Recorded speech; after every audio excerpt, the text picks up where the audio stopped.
Selamat datang di Tan Hari Channel. Channel tentang novel-novel yang sedang viral saat ini. Mohon bisa di-like dan subscribe ya. Terima kasih. Sosoknya berkelebat dan dia pun menyusul dalam sekejap. Dia sangat cepat, bagaikan kilatan petir, dan dalam sekejap mata, dia berhasil menyusul Dewa Yun Miao. Chen Ping menggunakan langkah pengendalian api dan menyusul Dewa Yun Miao dalam 2 langkah. Langkah pengendalian api dapat meningkatkan kecepatannya dalam sekejap, jadi bagaimana sang Dewa Yun Miao bisa lolos? Kemudian, dia menggendong Dewa Yun Miao kembali seperti seekor ayam. Gerakannya santai dan kasual, seolah-olah Dewa Yun Miao tidak mampu menahan tangannya sama sekali. Ah, bagaimana ini mungkin? Ketika para pendeta setan melihat ini, wajah mereka menjadi pucat. Mereka tahu bahwa bahkan Master Abadi Yun Miao bukanlah tandingan pemuda ini, dan mereka pasti akan mati hari ini. Hati mereka dipenuhi keputusasaan, seolah-olah mereka telah melihat kematian datang. Chen Ping melemparkan Yun Miao Xianzun ke tanah dan berkata dengan dingin, "Katakan padaku. Kenapa kau melarikan diri?" Ada kesan keagungan di matanya, seolah-olah dia sedang menghakimi seorang penjahat. Dewa Yun Miao gemetar dan berkata, Aku mengenalmu." Ada nada takut dalam suaranya, dan tubuhnya meringkuk tanpa sadar. Chen Ping bertanya dengan ragu, "Apakah kamu mengenalku?" Ada sedikit rasa ingin tahu di matanya, dan dia ingin tahu mengapa Dewa Yun Miao mengenalnya. Dewa Yun Miao mengangguk dan berkata, "Ya, waktu aku di kuil, aku dengar Master Istana ke-6 menyebutmu. Dia bilang kau orang yang sangat berbahaya dan berpesan agar kami berhati-hati." Ada nada kagum dalam suaranya, seolah-olah Chen Ping adalah seseorang yang ditakutinya. Chen Ping tiba-tiba menyadari, "Jadi kamu dari kuil." Ada ketajaman di matanya, seolah-olah dia telah melihat kekuatan di balik Master Abadi Yun Miao. Yun Miao yang abadi segera berkata, "Ya. Aku adalah bawahan dari Master Istana ke-6 Kuil Suci. Aku diperintahkan untuk datang ke sini untuk memurnikan batu-batu roh menjadi batu-batu abadi dan kemudian menyerahkannya kepada Master Istana ke-6. Ada nada tak berdaya dalam suaranya, seolah dia terpaksa melakukan semua ini. Chen Ping berkata dengan dingin, "Bagaimana mungkin Master Istana ke-6 tahu cara memurnikan batu roh menjadi batu abadi?" Ada kecurigaan di matanya, dan dia ingin tahu rahasia apa yang disembunyikan kuil di balik ini. Master Abadi Yun Miao hendak berbicara ketika langit yang jauh tiba-tiba tertutupi awan gelap, dan aura yang lebih kuat dan lebih jahat datang ke arahnya. Aura jahat itu bagaikan binatang buas kuno, menyerbu dengan kekuatan yang mampu menghancurkan dunia, dan dalam sekejap mata, aura itu menyelimuti seluruh alam Yuande. Udara yang awalnya stagnan tampaknya digenggam erat oleh tangan besar yang tak terlihat, membuatnya sangat sulit untuk bernapas. Para biksu iblis yang masih bergelut dalam jurang keputusasaan tiba-tiba mengangkat kepala dan menatap ke langit, seakan-akan mereka tiba-tiba melihat fajar yang cerah di tengah kegelapan. Cahaya kegembiraan di mata mereka bagaikan api yang menyala-nyala, seketika mengusir rasa takut dan putus asa sebelumnya. Ya, seorang abadi tingkat tinggi telah tiba. Suara seorang kultivator iblis bergetar karena kegembiraan yang tak terkendali, dan nadanya seolah-olah dia melihat kedatangan sang penyelamat. "Kita selamat sekarang. Aura Tuan ini jauh lebih kuat daripada aura Dewa Yun Miao," seru seorang kultivator iblis lainnya, wajahnya dipenuhi kegembiraan karena selamat dari bencana. "Pasti orang kuat di balik guru abadi Yun Miao. Hanya orang kuat seperti inilah yang bisa memiliki aura mengerikan seperti itu," kata seorang kultivator iblis lain dengan yakin, matanya penuh kekaguman dan harapan. Di sisi lain, wajah Li Qingshan dan yang lainnya langsung berubah sepucat kertas, seolah-olah tertutup lapisan es tebal. Mereka mengepalkan tangan mereka erat-erat, buku-buku jari mereka memutih karena kekuatan yang luar biasa, dan tubuh mereka gemetar tanpa sadar, bagaikan dedaunan yang tertiup angin. Mereka dapat dengan jelas merasakan bahwa napas yang datang ke arah mereka mengandung kebencian tak berujung dan tekanan yang mengerikan. Dibandingkan dengan aura Yun Miao abadi sebelumnya, aura ini lebih dari satu tingkat lebih kuat. Itu adalah kekuatan mengerikan yang tampaknya dapat dengan mudah menghancurkan gunung dan sungai serta merobek langit. Kekuatan ini membuat mereka merasa sangat tidak berdaya, seolah-olah mereka adalah seekor semut yang menghadapi gunung yang menjulang tinggi. Dermawanku, aura ini mungkin berasal dari makhluk yang lebih kuat dari alam yang lebih tinggi. Suara Li Qingshan bergetar, dan setiap kata seakan tercekat di sela-sela giginya. Ia menatap langit, matanya dipenuhi kekhawatiran dan ketakutan. Alam abadi bumi adalah eksistensi legendaris di alam Yuande. Kau harus berhati-hati. Para biksu lain yang diselamatkan juga menunjukkan ekspresi khawatir. Mata mereka menunjukkan kekaguman terhadap pria kuat yang tidak dikenal itu dan kekhawatiran terhadap keselamatan Chen Ping. Beberapa orang bahkan secara tidak sadar mengambil setengah langkah mundur, tetapi tindakan kecil itu menyingkapkan ketakutan yang mendalam di hati mereka. Di mata mereka, Master Abadi Yun Miao adalah jurang yang tidak dapat diatasi dan jurang yang tidak dapat diatasi. Sekarang, sebenarnya ada orang yang lebih kuat yang datang daripada Master Abadi Yun Miao. Sebelumnya, Chen Ping mampu menghancurkan Master Abadi Yun Miao, yang sudah merupakan keajaiban di antara keajaiban di mata mereka. Namun kini, menghadapi sosok perkasa di alam abadi bumi, mereka dipenuhi keputusasaan dan merasa bahwa Chen Ping mungkin takkan menang. Awan bergulung-gulung hebat diterpa angin kencang, bagaikan gelombang yang bergulung-gulung. Sosok berjubah hitam perlahan turun dari awan, dan penampilannya tampak menggelapkan seluruh dunia. Ia tinggi, bagaikan gunung yang menjulang tinggi, dikelilingi kabut hitam. Kabut itu tampak hidup, terus berputar dan bergulung, memancarkan aura jahat yang menjijikkan. Setiap kali Anda melangkah, tanah di bawah kaki Anda retak menjadi garis-garis halus, seolah-olah dipotong oleh pisau tajam yang tak terlihat. Energi spiritual di udara seakan tercemar oleh aura jahatnya, menjadi keruh. Udara yang tadinya segar dan menyenangkan kini dipenuhi bau busuk yang menyengat. Dia menatap ke seluruh tempat itu, matanya yang dingin bagaikan dua belati yang tajam, membuat orang tidak berani menatap langsung ke arahnya. Akhirnya, tatapannya jatuh pada Yun Miao Xianzun, yang digenggam Chen Ping. Tatapannya sedingin pisau, seolah bisa membekukan seseorang seketika. Yun Miao, siapa yang menyuruhmu bicara begitu banyak? Suara pria berjubah hitam itu serak dan parau, seperti dua potong logam berkarat yang bergesekan keras. Setiap kata yang diucapkannya penuh dengan keagungan yang tak terbantahkan, seolah-olah ia adalah penguasa dunia ini dan tak seorang pun bisa melawan kehendaknya. Ketika Dewa Yun Miao mendengar suara ini, tubuhnya langsung bergetar hebat, seolah-olah tersambar petir. Mulutnya yang hendak berbicara, terkatup rapat, dan kepalanya tertunduk lebih dalam lagi, seakan-akan ingin mengubur dirinya di dalam tanah. Ia bahkan tak berani bernapas, butiran keringat mengalir di dahinya, membasahi pakaiannya.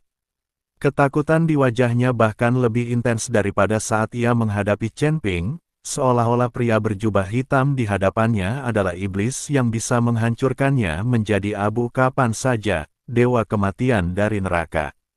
Chen Ping mengangkat alisnya, dan sekilas tatapan jijik terpancar di matanya yang awalnya tenang. Dia melemparkan Dewa Yun Miao ke tanah dengan jentikan ringan. Dewa Yun Miao jatuh tersungkur ke tanah seperti karung robek, menimbulkan suara tumpul. Chen Ping menatap tajam ke arah pria berjubah hitam itu, matanya memancarkan keberanian yang tak kenal takut. Siapa kau? Beraninya kau menghentikanku? Apa kau tidak takut mati? Pria berjubah hitam itu sepertinya mendengar lelucon yang sangat lucu. Ia mendongakkan kepalanya dan tertawa terbahak-bahak. Tawanya seperti teriakan burung hantu malam, tajam dan menusuk. Kabut hitam berputar-putar karena tawanya, seolah-olah sekelompok setan yang marah sedang mengaum. Kematian, di alam Yuande ini, tak seorang pun berani mengucapkan kata itu kepadaku. Wah, Apa menurutmu hebat sekali bisa melenyapkan secuil sampah dari alam Sanxian? Wajah lelaki berjubah hitam itu penuh penghinaan, matanya penuh penghinaan terhadap Chen Ping. Dia melangkah maju, dan langkahnya ini seakan menginjak hati setiap orang. Momentum di tubuhnya tiba-tiba melonjak, seperti tsunami yang mengamuk, menyapu ke arah Chen Ping. Tekanan dari tingkat kedua alam abadi duniawi bagaikan beban 1000 pon, membuatnya sulit bernapas. Para biksu iblis di sekitarnya berlutut di tanah, tubuh mereka gemetar tak terkendali. Mereka bahkan tak punya tenaga untuk mengangkat kepala, seolah-olah ditekan ke tanah oleh kekuatan tak terlihat. Li Qingshan dan yang lainnya bahkan lebih pucat, bagaikan selembar kertas putih. Mereka tercekik oleh tekanan dan nyaris tak mampu menopang diri agar tak jatuh. Kaki mereka terasa berat seperti ditusuk timah.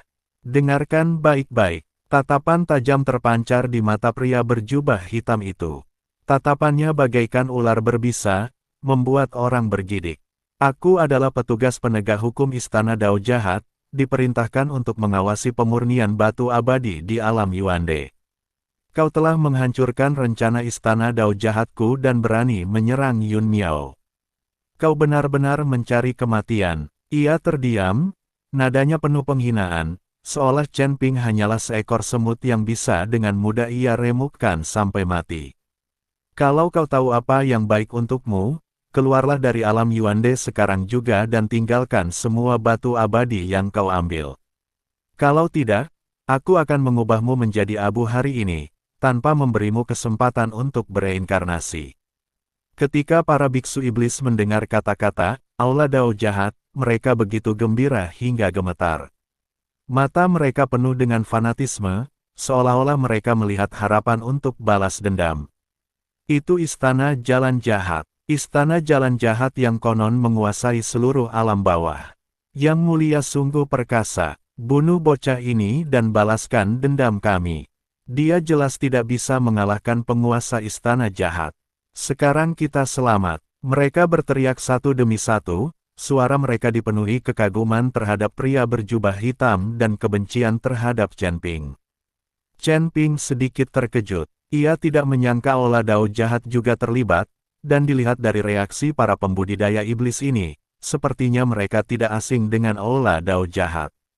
Menariknya, para biksu kuil dewa mengikuti para biksu kuil kejahatan dan mengendalikan alam Yuande pada saat yang sama. Hati Li Qingshan dan yang lainnya mencelos. Mereka telah lama mendengar nama Istana Jalan Jahat. Kekuatan itu membuat banyak orang gemetar ketakutan. Bahkan para dewa di surga pun waspada. Petugas penegak hukum di depan mereka hanya berada di tingkat kedua alam abadi duniawi. Menurut mereka, sekuat apapun Chen Ping, bagaimana mungkin ia bisa mengalahkan lawan sekuat itu? Mata mereka dipenuhi keputusasaan, seolah-olah mereka telah melihat kegagalan Chen Ping. Aula Jalan Jahat. Chen Ping tiba-tiba tertawa, senyumnya santai dan alami, seolah-olah dia telah mendengar sesuatu yang menarik, seolah-olah pria berjubah hitam di depannya hanyalah seorang badut. Kupikir aku ini orang yang kuat, tapi ternyata aku hanya anjing dari kuil jahat. Wajah lelaki berjubah hitam itu tiba-tiba berubah muram, bagaikan langit sebelum badai, tertutup awan gelap. Niat membunuh terpancar di matanya, dan tatapan itu seakan mampu mencabik-cabik Chen Ping. Nak, beraninya kau menghina Istana Dao Jahatku. Sepertinya jika aku tidak memberimu pelajaran, kau tidak akan tahu batas kemampuanmu sendiri. Tiba-tiba ia mengangkat tangannya, dan kabut hitam itu langsung mengembun menjadi cakar iblis raksasa. Cakar itu sebesar bukit, dan mencengkeram Chen Ping dengan suara siulan yang merobek udara. Cakar ini mengandung semua kekuatan tingkat kedua alam abadi bumi, dan hampir tak terhentikan di alam Yuande. Ruang di sekelilingnya terpelintir dan terdistorsi, seakan-akan kain kusut. Kemanapun cakar iblis itu lewat, udara terbakar dan menimbulkan suara berderak-derak, seolah-olah badai dahsyat akan datang. Para biksu iblis semuanya memperlihatkan ekspresi gembira, mata mereka terbuka lebar, seolah-olah mereka ingin menyaksikan sendiri adegan Chen Ping dicabik-cabik. Wajah mereka dipenuhi dengan senyum kejam, seolah-olah mereka telah melihat pemandangan daging dan darah Chen Ping beterbangan di mana-mana. Li Qingshan dan yang lainnya memejamkan mata, tak berani menyaksikan adegan selanjutnya. Hati mereka dipenuhi kekhawatiran dan ketakutan, seolah-olah Chen Ping akan menghadapi bencana yang tak bisa ia hindari. Namun, tepat ketika cakar iblis hendak menangkap Chen Ping bergerak. Pergerakannya tampak acak, namun penuh dengan misteri tak berujung. Ia hanya mengangkat tangan kanannya pelan-pelan, telapak tangannya menghadap cakar iblis raksasa itu. Tak ada gerakan aneh, bahkan napasnya pun tak berfluktuasi, seolah-olah ia sedang menghadapi serangga terbang tak berarti. Ledakan, terdengar suara ledakan tumpul, seperti guntur yang menggelegar di telingaku. Cakar hitam itu langsung hancur dan menghilang menjadi kabut hitam. Kabut hitam itu bagaikan asap yang tertiup angin, lenyap tanpa jejak dalam sekejap. Segera setelah itu, sebuah kekuatan tak terlihat menyerang balik lengan pria berjubah hitam itu. Kekuatan itu bagaikan ular berbisa yang ganas, menjalar dengan cepat di sepanjang lengan pria berjubah hitam itu. Senyum puas di wajah pria berjubah hitam itu langsung membeku, digantikan oleh ekspresi ngeri yang luar biasa. Matanya terbuka lebar, seolah-olah dia telah melihat hal yang paling mengerikan di dunia. Dia merasakan suatu kekuatan yang tak tertahankan mengalir ke dalam tubuhnya, seketika menghancurkan meridian dan dantiannya. Kekuatan itu bagaikan air pasang yang bergulung-gulung, mendatangkan malapetaka di tubuhnya, meninggalkan kekacauan dimanapun ia lewati. Ia bahkan tak sempat berteriak. Tubuhnya jatuh terbanting ke tanah seperti bola yang dihantam benda berat, berdarah dari ketujuh lubangnya, dan napasnya langsung terhenti. Penegak hukum Balai Dao Jahat, yang berada di alam abadi duniawi tingkat kedua, bahkan tidak sanggup menahan serangan Chen Ping dan ditampar hingga mati. Tubuhnya yang tadinya tinggi kini tergeletak di tanah bagaikan anjing mati, tak lagi semegah dulu. Seluruh tempat itu hening. Para biksu iblis, yang sedari tadi bersorak-sorai, kini membekukan senyum mereka, mulut mereka menganga lebar, mata mereka dipenuhi ketakutan dan kebingungan, seolah semua yang baru saja terjadi hanyalah ilusi. Tubuh mereka gemetar tak terkendali, seolah-olah mereka tengah dilanda mimpi buruk yang mengerikan. Li Qingshan dan yang lainnya tiba-tiba membuka mata dan melihat tubuh pria berjubah hitam tergeletak di tanah. Mereka kemudian menatap Chen Ping dengan wajah tenang dan tercengang. Pikiran mereka menjadi kosong, seolah tersambar petir. Tekanan mengerikan yang baru saja mereka rasakan, ahli alam bumi abadi yang tak terkalahkan di mata mereka benar-benar dibunuh oleh Chen Ping hanya dengan satu tamparan. Ini di luar imajinasi mereka dan mereka tidak percaya apa yang mereka lihat. Apakah ini benar? Beberapa orang bergumam sendiri, suara mereka gemetar, dipenuhi keraguan dan ketakutan. Mereka tak percaya apa yang mereka lihat, tak percaya apa yang terjadi di depan mata mereka. Chen Ping bertepuk tangan seakan-akan ia hanya membersihkan debu di tangannya, gerakannya mudah dan alami. Kemudian, ia menatap Yun Miao, dewa abadi yang masih gemetar, dan nadanya setenang seolah-olah ia sedang menanyakan hal sepele. Sekarang, lanjutkan. Bagaimana Master Istana ke-6 tahu metode pemurnian batu abadi? Dewa Yun Miao menatap mayat lelaki berjubah hitam di tanah, lalu menatap Chen Ping, dan menjadi sangat ketakutan. Tubuhnya gemetar tak terkendali, bagaikan daun yang tertiup angin. Dia tak berani menyembunyikannya lagi, dan segera naik ke atas dan berlutut di tanah, sambil berkata dengan suara gemetar, akan kuceritakan. Akan kuceritakan semuanya. Master Istana ke-6. Master Istana ke-6 mengetahuinya dari Master Istana ke-3. Bagaimana Master Istana ke-3 bisa tahu secara spesifik? Aku tidak tahu. Wajahnya penuh ketakutan dan putus asa, seolah-olah Chen Ping adalah dalang yang dapat memutuskan hidup atau matinya. Mungkinkah Tuan Ketiga Kuil Suci telah berkolusi dengan Aula Jalan Jahat? Chen Ping mengerutkan kening. Kau tahu, Kepala Istana Ketiga adalah pejabat tinggi kuil, dan kuil adalah organisasi para dewa. Sekarang, beberapa orang di antara para dewa bersekongkol dengan para iblis. Ini bukan masalah kecil. Lagi pula, Master Aula keempat selalu berselisih dengan Master Aula ketiga. Jika Master Aula ketiga berkolusi dengan Aula Dao jahat dan menyerang Master Aula keempat, bukankah Master Aula keempat akan berada dalam bahaya? Lagi pula, Master Istana keempat selalu membantunya, jadi Chen Ping tidak ingin melihat sesuatu terjadi pada Master Istana keempat. Master Abadi Yun Miao menatap ekspresi Chen Ping dan berkata dengan ngeri, "Aku sudah menceritakan semua yang kutahu. Mengenai masalah Master Istana ketiga, mustahil bagiku, seorang diaken Istana keenam, untuk mengetahuinya." Ya, Chen Ping mengangguk. Dia juga tahu bahwa mustahil bagi Guru Abadi Yun Miao ini untuk mengetahui urusan Guru Istana ketiga, dan mustahil bagi seorang pengikut kecilnya untuk mengetahui masalah yang sangat rahasia ini. Chen Ping mengangkat tangannya, dan seberkas api muncul. Sebelum Guru Abadi Yun Miao sempat bereaksi, ia telah dikepung oleh api.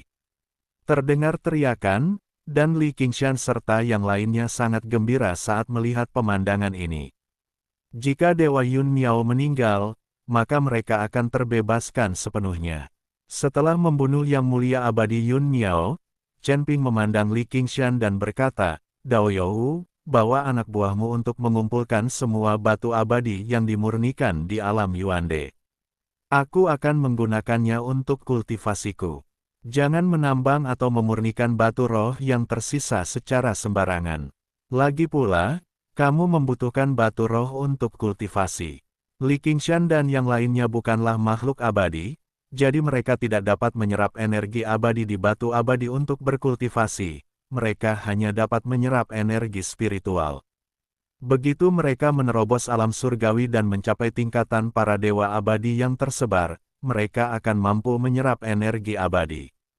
Aku akan mengikuti perintah Yang Mulia Abadi. Li Qingshan mengangguk cepat. Segera, Li Qingshan memimpin semua orang untuk mengumpulkan batu abadi yang dimurnikan untuk Chen Ping. Adapun para pembudidaya iblis itu, Chen Ping tidak membunuh mereka semua. Chen Ping tahu bahwa jika semua iblis dihancurkan, hanya akan ada manusia dan binatang buas di alam Yuande, dan perang pasti akan pecah di antara kedua ras ini. Yang dibutuhkan alam Yuande saat ini adalah keseimbangan antara ketiga ras. Begitu keseimbangan ini rusak, perang akan meletus. Saat Chen Ping sedang menunggu koleksi yang dipamerkan di alam Yuande, Humazi telah bertanya-tanya di surga ketujuh mengenai berita tentang istana Dao jahat.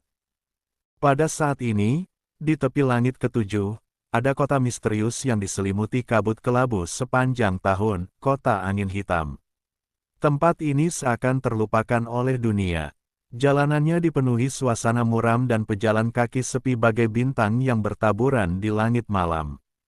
Bahkan para pedagang yang berjualan barang dagangannya di sepanjang jalan pun terbungkus jubah hitam tebal, seolah-olah hal ini dapat mengisolasi diri mereka dari bahaya dunia luar. Mereka sengaja merendahkan suara ketika berbicara, karena takut mengganggu bahaya yang mengintai dalam kegelapan. Humazi meringkuk di sudut kedai teh yang bobrok, membawa beberapa batu abadi yang dibawa dari surga ke-6. Meskipun kekuatan Humazi telah pulih, ketika ia mencapai tingkat ke-7, ia menyadari bahwa kekuatannya adalah tingkat terendah di tingkat ke-7. Humazi tak berani lengah. Matanya memancarkan kewaspadaan dan kecemasan, telinganya tegak, tak melewatkan satu suara pun di kedai teh. Dia telah menunggu di sini selama 3 hari penuh hanya dengan satu tujuan, untuk mencari tahu apa yang terjadi di istana kejahatan surga ke-7. Humazi tidak berani bertanya sembarangan kepada siapapun, karena takut menjadi sasaran, jadi dia hanya bisa menggunakan metode ini untuk mencari tahu berita. Ia menggenggam erat jimat penyembunyian di tangannya. Jimat ini adalah satu-satunya perlindungannya saat ini. Jimat ini dapat memblokir aura kultivasinya untuk sementara dan memberinya lebih banyak harapan untuk bertahan hidup di lingkungan berbahaya ini. Ledakan, sebuah suara keras memecah keheningan di kedai teh. Pintu kedai teh ditendang terbuka, dan seorang pria kekar dengan bekas luka mengerikan di wajahnya masuk. Di belakangnya diikuti dua biksu yang juga mengenakan jubah hitam dan memancarkan aura suram. Humazi segera menundukkan kepalanya dan berpura-pura tidak terjadi apa-apa, tetapi jari-jarinya diam-diam menggenggam kertas jimat di tangannya, siap menghadapi bahaya apapun yang mungkin terjadi kapan saja. "Bos, berikan aku setoples anggur paling kuat." Scarface berteriak keras dan membanting dompetnya yang menggembung ke atas meja. Suara renyah batu-batu abadi yang beradu di dalam dompet terdengar sangat keras di kedai teh yang tenang ini. Humazi melirik sekilas dari sudut matanya dan melihat sebuah token hitam tergantung di pinggang Scarface. Kata "jahat" yang terukir di token itu persis sama dengan token kuil jahat yang pernah dilihatnya sebelumnya. Jantungnya berdetak lebih cepat tanpa sadar, mengetahui bahwa penantiannya akhirnya membuahkan hasil. Saat itulah, percakapan antara dua biksu di meja sebelah terdengar di telinga Humazi. "Sudah dengar, orang-orang di wihara baru-baru ini mengadakan ceramah, dan banyak biksu datang untuk mendengarkan. Namun, para biksu yang mendengarkan tampaknya telah kehilangan jiwa mereka." Seorang biksu berkata dengan suara rendah. "Set, kecilkan suaramu. Apa menurutmu kita bisa membahas urusan kuil? Terakhir kali, seorang kultivator pengembara terlalu banyak bicara dan ditampar oleh staf kuil." Biksu lain memperingatkan dengan ngeri. "Apa yang kau takutkan? Kudengar orang-orang dari kuil akhir-akhir ini sangat dekat dengan kuil kejahatan." Setelah biksu itu selesai berbicara, ia mencondongkan tubuh ke telinga orang itu dan berbisik, "Sepertinya kuil Dao jahat sedang mencari guci jiwa. Konon guci itu bisa menampung jutaan jiwa. Sepertinya kuil ini punya benda seperti itu." Humazi mendengarkan dengan saksama dan hatinya tenggelam. Kata-kata "guci jiwa" dan "jutaan jiwa" menghantam hatinya bagai palu berat. Mungkinkah ini ada hubungannya dengan hilangnya arwah anggota keluarga Hu yang ingin diselidikinya? Ia hendak mendengarkan lebih saksama ketika Scarface tiba-tiba melirik ke meja sebelah. Kedua biksu itu langsung diam, membayar tagihan dengan tergesa-gesa, dan meninggalkan kedai teh. Scarface menghabiskan minumannya dan pergi bersama kedua anak buahnya. Hati Humazi tergerak, dan dia tahu bahwa ini adalah kesempatan bagus baginya untuk mengikuti mereka dan mencari tahu kebenaran. Dia mengikutinya dengan tenang dan mengaktifkan simbol penyembunyian untuk menyembunyikan sosoknya. Mengikuti mereka, Humazi melewati beberapa gang sempit yang penuh bau busuk dan dindingnya ditutupi tanaman merambat hitam seperti tentakel kegelapan. Akhirnya, mereka berhenti di depan sebuah altar yang terbengkalai. Altar itu ditutupi dengan rune hitam, yang berkelebat dengan cahaya aneh, seolah menyembunyikan rahasia tak berujung. Di tengah altar berdiri sebuah pot tanah liat setinggi setengah manusia. Dari pot itu terdengar jeritan pilu dan pilu dari sebuah jiwa. Suaranya seperti ratapan dari neraka, membuat punggung Humazi terasa dingin. "Apakah semuanya sudah siap?" Seorang biarawan berjubah putih perlahan keluar dari balik altar. Kata "Tuhan" tersulam dengan emas di ujung jubahnya. Dialah yang datang dari kuil. Scarface mengangguk dan mengeluarkan kantong penyimpanan dari dadanya. "Ini ada 500.000 batu abadi. Aku perkirakan sejumlah besar batu abadi akan segera dikirim dari alam bawah. Kapan guci jiwa akan diberikan kepada kita?" Biksu berjubah putih itu mencibir, tawanya dipenuhi hinaan dan ejekan. "Apa terburu-buru? Setelah kepala aula kami mengisi guci jiwa untukmu, beliau tentu akan memberikannya ke aula jalan jahatmu. Ketika saatnya tiba, kau akan menggunakan jiwa rohmu untuk berkultivasi, dan kami akan menggunakan batu abadi untuk berkultivasi. Kami tidak akan ada hubungan apapun. Kuilmu masih lebih cepat mengumpulkan jiwa daripada kami. Kami perlu mengumpulkan jiwa di tempat-tempat yang berkonflik, tetapi kuilmu bisa menipu para biksu itu untuk membuka altar dan langsung mengambil jiwa mereka." Ketika Humazi mendengar kata-kata ini, tangannya mengepal hingga memutih. Orang-orang di kuil benar-benar melakukan hal yang sangat kotor. Kalian harus tahu bahwa tanpa jiwa mereka, para biksu tidak akan dapat terus berlatih dan meningkatkan kultivasi mereka, yang sama saja dengan kematian. Tepat saat Humazi hendak mengamati lebih dekat guci tembikar di altar, ia tiba-tiba ditemukan. Jimat penyembunyiannya gagal, dan auranya langsung terekspos. WHO, biksu berjubah putih itu tiba-tiba berbalik, tatapannya setajam pedang, dan pedang panjang di tangannya langsung terhunus. Cahaya pedang keemasan menebas ke arah Humazi. Humazi segera mengaktifkan kembali jimat penyembunyian dan menghindari cahaya pedang ke samping. Namun meski begitu, ujung jubah itu tetap terpotong oleh tenaga pedang. Energi pedang itu tampaknya membawa kekuatan yang membakar, menyebabkan kulitnya terasa perih. Ada yang mengintip, Scarface meraung, mengeluarkan rantai hitam, dan mengayunkannya ke arah tempat Humazi bersembunyi. Rantai itu berduri dan terbungkus kabut hitam. Begitu terjerat, jiwa akan tersedot, yang akan menjadi akhir yang lebih mengerikan daripada kematian. Humazi tidak berani melawan dan berbalik serta melarikan diri. Namun, biksu berjubah putih itu sangat cepat. Pedang di tangannya terus berayun dan melesat ke arah Humazi seperti meteor emas, memaksanya untuk menghindar berulang kali. Setiap kali dia menghindar, dia dalam bahaya, dan pakaiannya terpotong oleh energi pedang.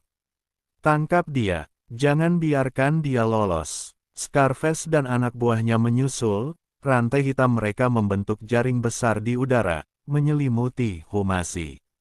Rantai itu mengeluarkan bau yang memuakkan, seolah-olah belenggu dari neraka. Humazi mengeluarkan jimat dan melemparkannya ke tanah tanpa ragu. Api keemasan meledak seketika, dan suhu yang membakar mendistorsi udara di sekitarnya. Api itu bagaikan binatang buas yang marah, memaksa mundur para pengejar. Humazi memanfaatkan kesempatan itu untuk memasuki sebuah gang. Gang ini bahkan lebih sempit dan dinding-dindingnya hampir saling menempel. Ia hanya bisa bergerak cepat dengan mencondongkan badan ke samping. Namun setelah berlari beberapa langkah, dia menabrak seseorang. "Kakak, apa yang membuatmu begitu bingung?" Pria itu mengenakan jubah kasar dan tersenyum lembut. Ia tampak seperti pejalan kaki biasa. Tetapi Humazi merasakan hembusan napas yang familiar darinya, hembusan napas yang unik di kuil itu. Humazi terkejut dan berbalik untuk berlari. Pria itu mengangkat tangannya dan menekan bahunya, senyumnya langsung berubah dingin, "Karena kau di sini, tinggallah. Aku akan bertanya apa yang kau dengar."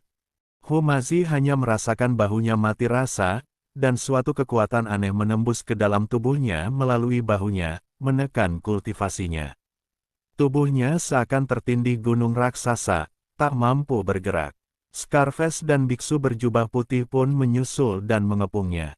"Jadi kau hanya seorang kultivator biasa, dan kau berani memata-matai kuil kami." Biksu berjubah putih itu mengarahkan pedangnya ke leher Humazi. Ujung pedang itu memancarkan cahaya dingin, seolah-olah akan menembus tenggorokannya kapan saja. "Katakan padaku, siapa kau? Mengapa kau diam-diam memata-matai urusan kuil kami?" Humazi menggertakkan giginya dan menolak berbicara.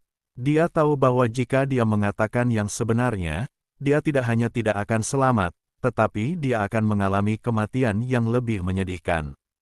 Melihat ini, Scarface mengeluarkan belati hitam dengan garis-garis merah tua yang melingkarinya. Garis-garis itu tampak hidup dan terus bergerak.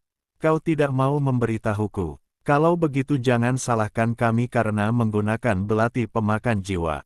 Kami akan membiarkanmu merasakan sensasi jiwamu direnggut sedikit demi sedikit." Scarface berkata dengan kejam, mengayunkan belati di tangannya di depan mata Humazi. Bilah dingin itu membuat kulit kepala Humazi mati rasa.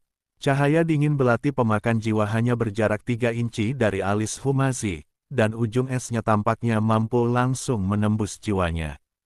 Ia bahkan bisa dengan jelas merasakan aura dingin yang melahap jiwa pada belati itu, bagaikan binatang buas yang bersembunyi di kegelapan, siap melahapnya kapan saja. Semua rambut di tubuhnya berdiri, dan setiap rambut tampaknya mengirimkan sinyal ketakutan. Jantungnya berdetak tak karuan di dadanya, seakan-akan hendak meledak, dan setiap detaknya disertai rasa takut terhadap kematian. Pada saat kritis ini, cahaya keemasan tiba-tiba keluar dari pintu masuk gang, meledak seperti guntur di udara yang sunyi dan mengenai pergelangan tangan Scarface dengan tepat. Retakan, suara renyah tulang patah terdengar, suaranya tajam dan menusuk, bagai lonceng kematian. Belati pemakan jiwa di tangan Scarface jatuh ke tanah dengan suara klang yang keras, yang terdengar sangat tiba-tiba di tengah suasana tegang ini. Dia menutupi pergelangan tangannya yang terkilir dan menjerit dengan suara nyaring, "Siapa?" Suaranya penuh ketakutan dan kemarahan, bagaikan oman binatang buas yang terluka. Humazi tiba-tiba mendongak dan melihat sosok yang familiar berdiri di pintu masuk gang. Kemeja putihnya berkibar lembut tertiup angin, bagaikan bendera yang tak pernah pudar. Ada api hitam putih samar yang berkobar di sekujur tubuhnya. Api itu bagaikan rune misterius, memancarkan aura kuno dan kuat. Itu Chen Ping, yang datang dari alam Yuande. "Chen Ping, kenapa kamu di sini?" Humazi terkejut sekaligus gembira, matanya langsung memerah. Awalnya ia mengira ia akan mati kali ini. Dalam situasi putus asa ini, ia seolah melihat wajah mengerikan sang dewa kematian, dan seluruh sel tubuhnya gemetar putus asa. Tanpa diduga, Chen Ping tiba-tiba muncul, seperti seberkas cahaya di kegelapan, memberinya harapan hidup. Chen Ping tidak menjawab terlebih dahulu, melainkan melirik dingin ke arah 3 orang yang mengelilingi Humazi. Matanya bagaikan es, memancarkan hawa dingin yang menusuk tulang, membuat mereka bertiga menggigil tanpa sadar. Melihat ini, biksu berjubah putih itu mencengkeram pedangnya erat-erat dan menerjang Chen Ping. Ekspresi ganas muncul di wajahnya saat ia berteriak, "Orang usil lagi. Bunuh dia bersama-sama." Pedang panjang itu memancarkan cahaya dingin, seperti ular berbisa, dan terbang lurus ke arah wajah Chen Ping.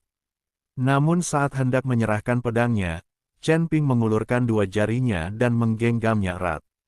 Jari-jari Chen Ping sekeras baja. Sekeras apapun biksu berjubah putih itu mencoba, pedang itu tidak bisa bergerak maju sama sekali.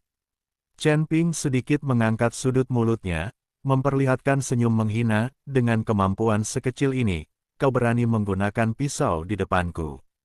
Sambil berbicara, dia mengerahkan sedikit tenaga dengan jari-jarinya, dan dengan bunyi, krak, pedang itu langsung patah menjadi 2 bagian. Pedang yang patah itu melengkung di udara lalu jatuh ke tanah dengan suara yang keras. Tak lama kemudian, sebuah bola api menyembur keluar dari telapak tangannya. Api itu bagaikan matahari yang membakar, memancarkan cahaya yang membakar. Dia menepuk pelan dada biksu berjubah putih itu, dan biksu berjubah putih itu bahkan tidak sempat berteriak sebelum tubuhnya diliputi api. Api langsung melahap tubuhnya, membakarnya hingga tak bisa dikenali. Tubuhnya meliuk dan meronta-ronta di tengah kobaran api, bagai serangga terbang yang terperangkap di lautan api. Tak lama kemudian, ia berubah menjadi genangan abu, hanya meninggalkan bau terbakar yang menyengat. Scarface dan anak buahnya ketakutan. Wajah mereka memucat dan kaki mereka terus gemetar, seolah-olah mereka akan jatuh ke tanah kapan saja.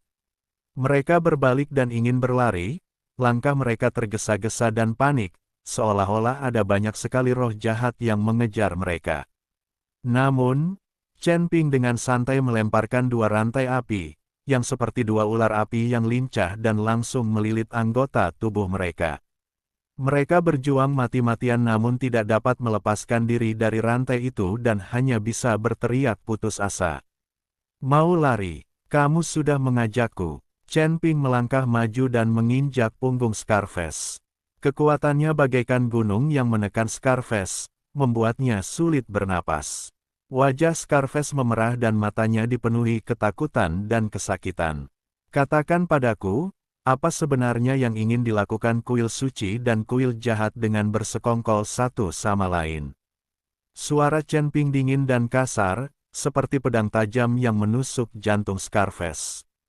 Scarface terinjak hingga tidak bisa bernapas, dan setelah menyaksikan kekuatan mengerikan Chen Ping, dia tidak berani menyembunyikannya lagi.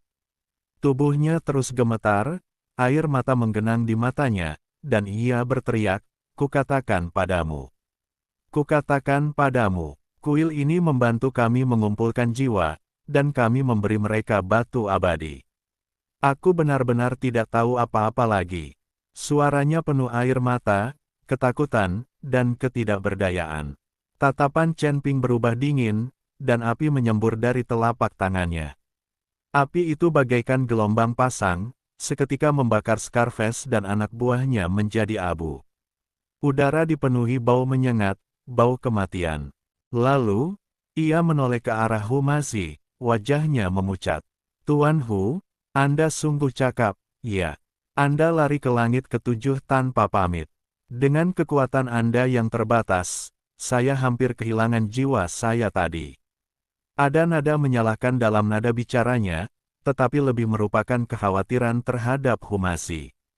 Hu Mazi menggaruk kepalanya, wajahnya dipenuhi rasa bersalah. "Aku hanya khawatir kau akan khawatir, dan aku juga ingin menemukan jiwa rakyatku sesegera mungkin." Suaranya makin mengecil, seperti suara anak kecil yang baru saja berbuat salah. "Apa kau takut aku khawatir? Kau datang ke tempat berbahaya seperti ini sendirian, itulah yang benar-benar membuatku khawatir." Chen Ping menghela napas dan melembutkan nadanya. "Pertama, ceritakan apa yang kau temukan. Apa sebenarnya yang terjadi?" Matanya penuh kekhawatiran, berharap Hu Mazi dapat menceritakan kepadanya apa yang telah terjadi secara rinci. Hu Mazi dengan cepat menceritakan semua yang didengarnya di kedai teh dan dilihatnya di altar, terutama insiden kuil yang menggunakan lubang altar untuk mencuri jiwa para biksu. Ia menggertakkan gigi dan berkata, para biksu itu mengira mereka akan mendengarkan ajaran dan praktik, tetapi mereka tidak menyangka akan mati. Jika kita mengetahuinya beberapa hari kemudian, siapa yang tahu berapa banyak lagi orang yang jiwanya akan dicuri. Suaranya penuh amarah, bagaikan singa yang sedang marah. Ekspresi wajah Chen Ping menjadi semakin serius. Sebagai organisasi para dewa, kuil itu bahkan melakukan hal-hal seperti bersekongkol dengan iblis dan mencelakai para biksu. Begitu berita itu tersebar, seluruh surga akan bergejolak. Gambaran langit runtuh ke dalam kekacauan muncul dalam pikirannya, dengan banyak sekali pendeta yang terbunuh dalam perang dan orang-orang mengungsi. Dia sangat menyadari keseriusan masalah ini dan harus menghentikan konspirasi kuil tersebut sesegera mungkin.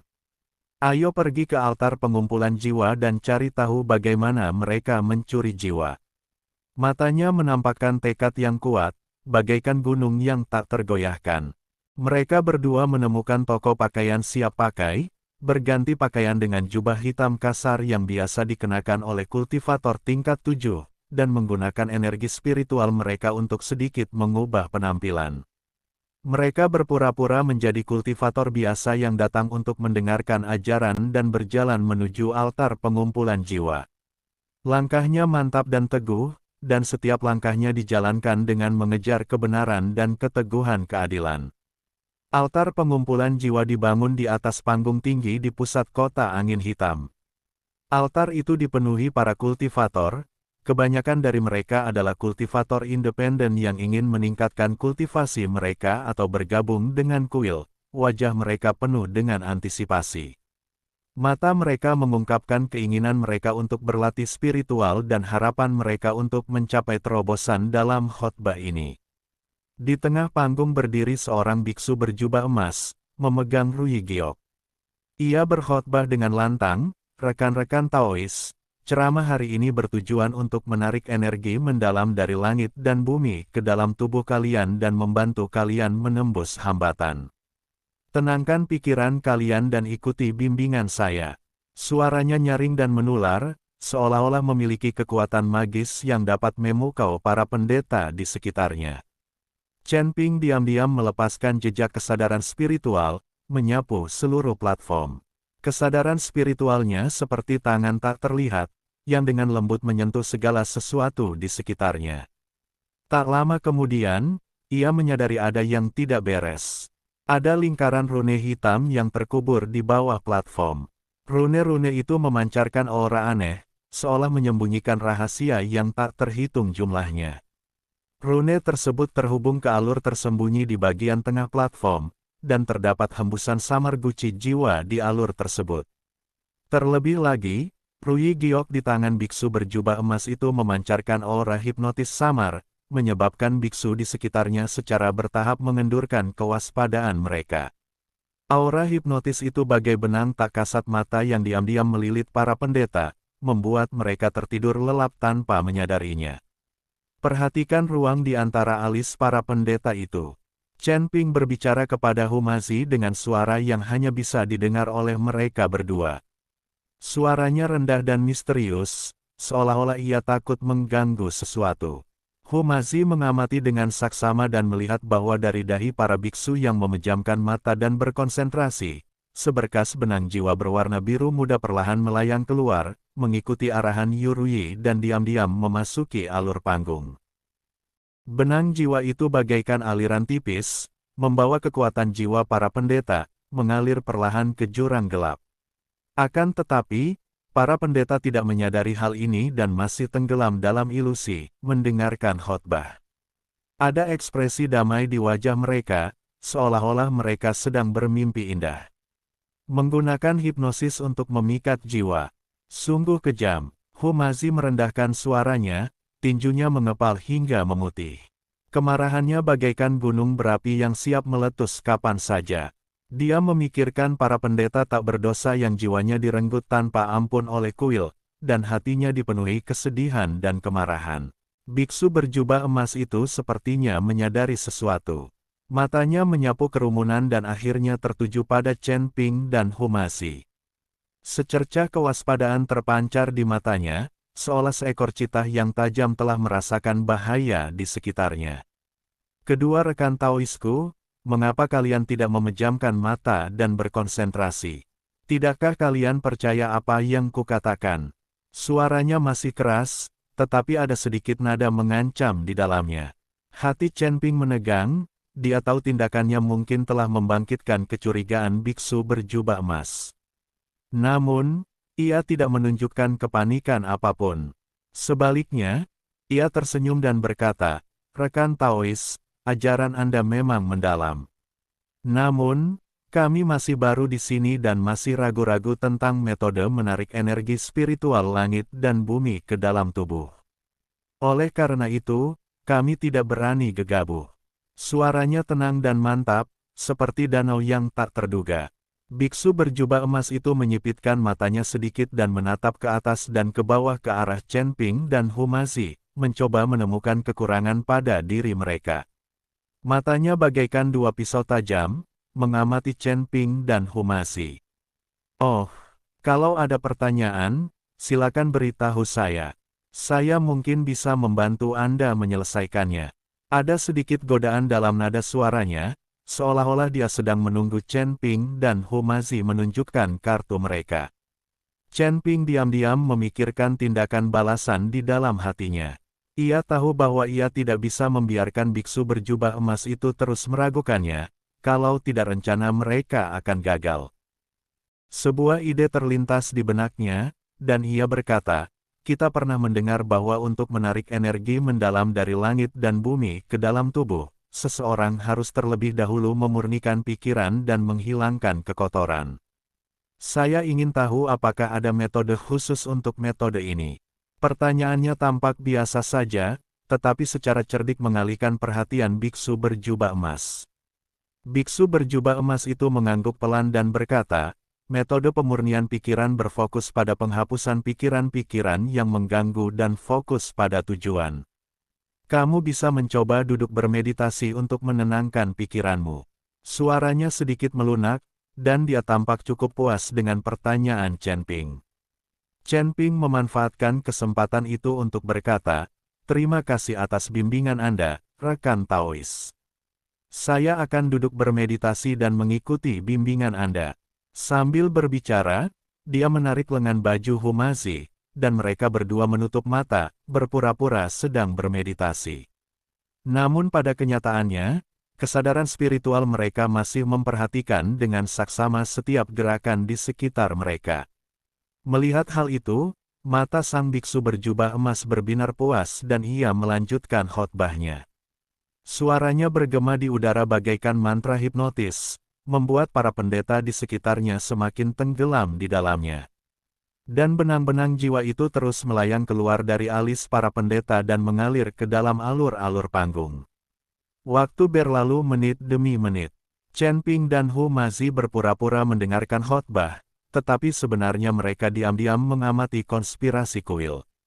Mereka menemukan bahwa rune hitam di bawah panggung tampaknya terus-menerus menyerap kekuatan benang jiwa dan kemudian mentransfer kekuatan ini ke guci jiwa. Guci jiwa itu bagaikan lubang tanpa dasar yang terus-menerus melahap jiwa-jiwa tersebut. Jika ini terus berlanjut, saya bertanya-tanya berapa banyak biksu yang akan menderita.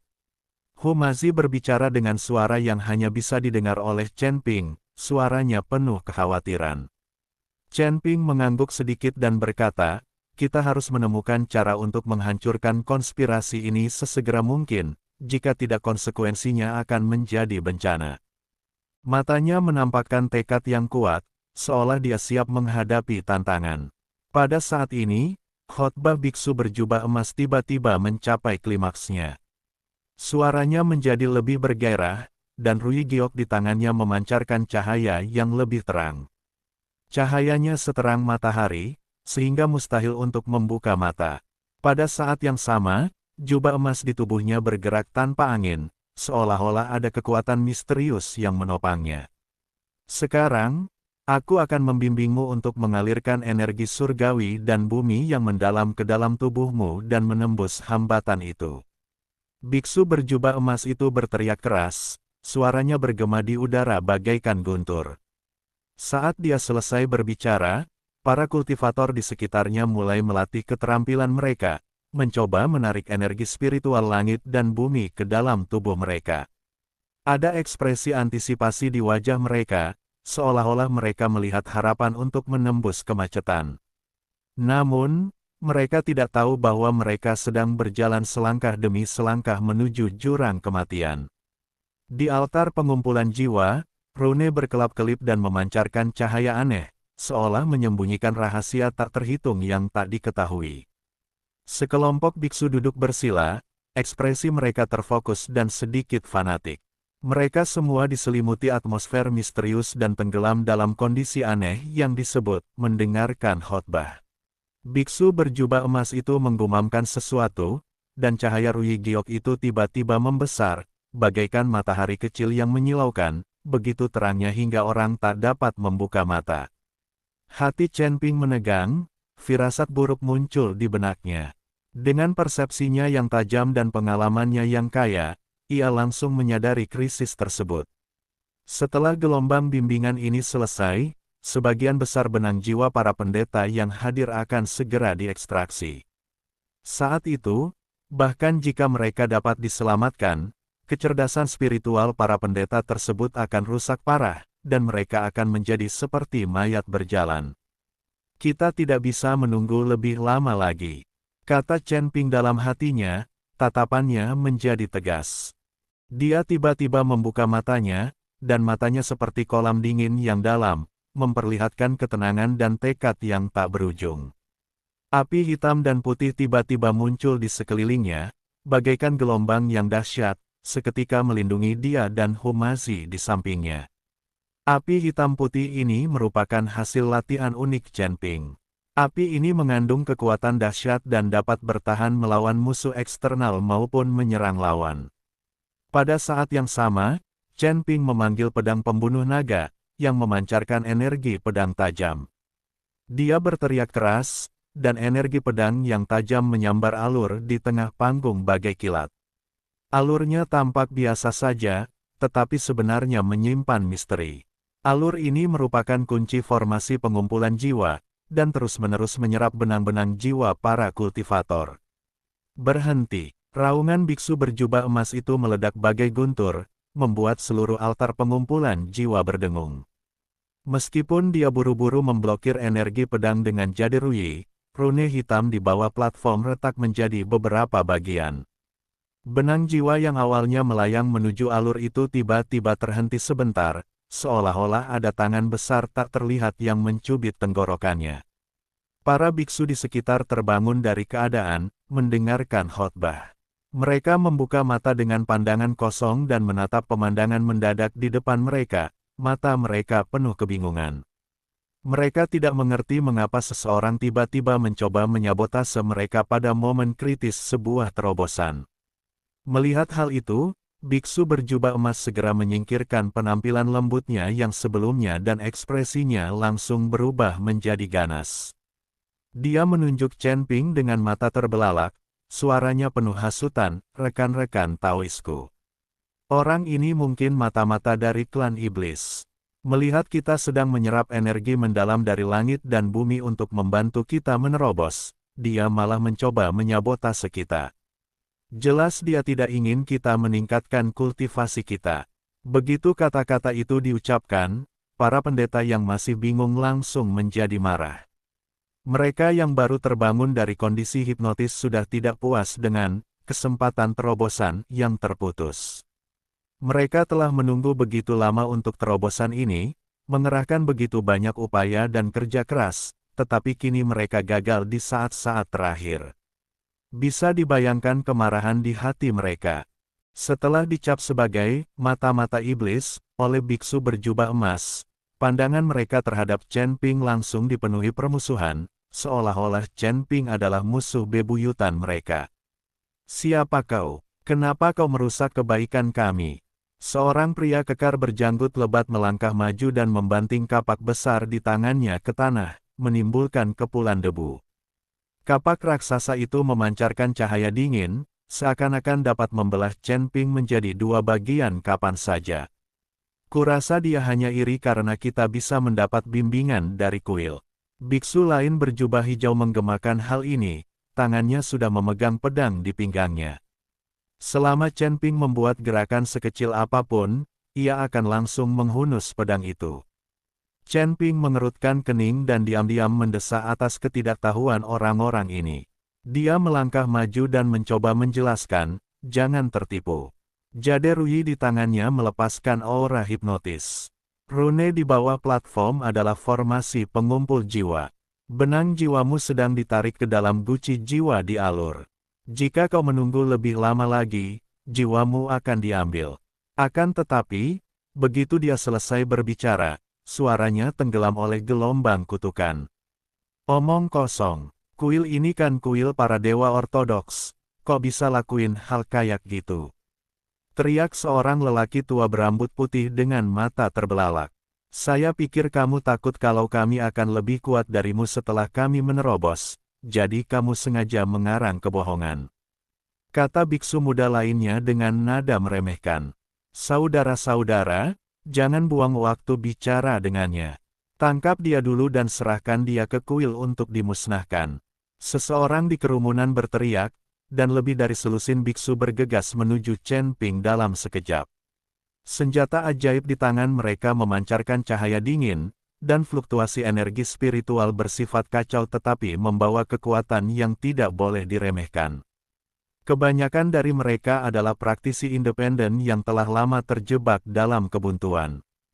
Mereka sudah kehilangan akal demi peluang terobosan, dan tidak mau mendengarkan nasihat apapun. Menurut pandangan mereka, Chen Ping adalah pelaku yang menghancurkan masa depan cerah mereka dan harus diadili. Melihat ini, Hu Mazi segera mengeluarkan beberapa jimat pertahanan dan menancapkannya di depannya, sambil berkata dengan nada mendesak, "Chen Ping, sulit menjelaskannya kepada mereka.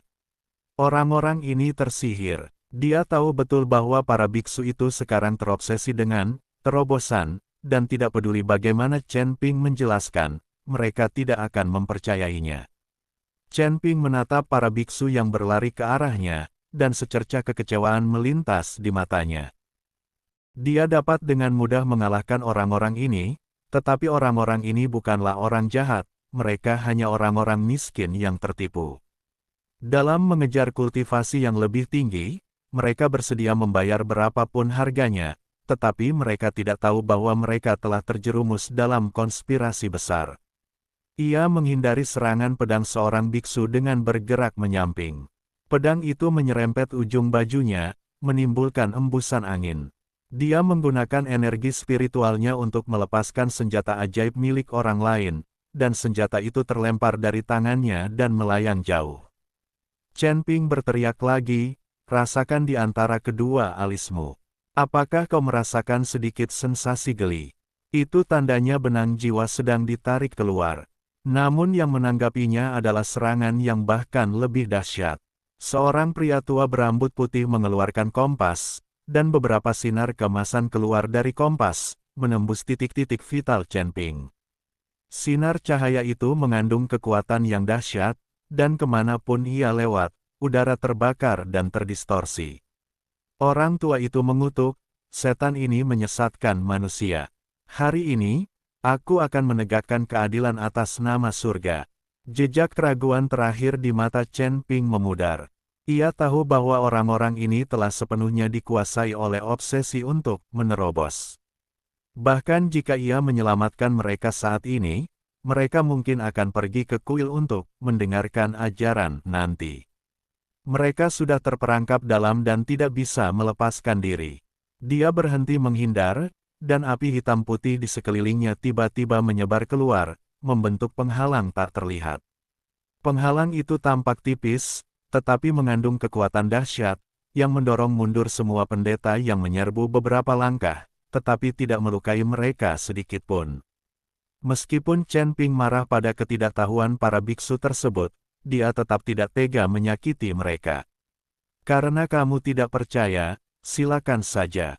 Suara Chen Ping berubah dingin, tanpa jejak emosi apapun.